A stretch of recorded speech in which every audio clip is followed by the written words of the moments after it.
আমি পাথরে ফুল ফুটাবো শুধু ভালোবাসা দিয়ে।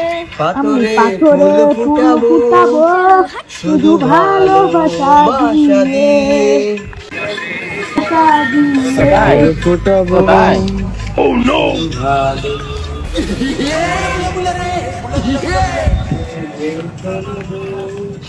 শুধু ভালো শুধু ভালোবাসা দিয়ে। এই এই বড় মেয়ে কিছু বলবি? এলে ফুটো ইট, ইট আমি কি করবো? ফুটো কি ফুটাবো ইট আমি? ওই যে একটা কথা কইলি না যে আমি পাথরে ফুল ফুটাবো তুই তুই পাগল হয়েছিস? কিসে কখনো ফুল ফোটানো যায়? ইটে ফুল ফোটানো যায় না। তুই যে একটু আগে কইলি যে আমি পাথরে ফুল ফুটাবো তাহলে এইটাই ফুটো। टूटा टूटा एक परिंदा ऐसे टूटा। তাইলে ফুটো তুই পাথরে ফুল ফুটাবো এইটাই ফুটো আগে। লে ফুটো ফুটো আর লে ফুটো ওই ফুটো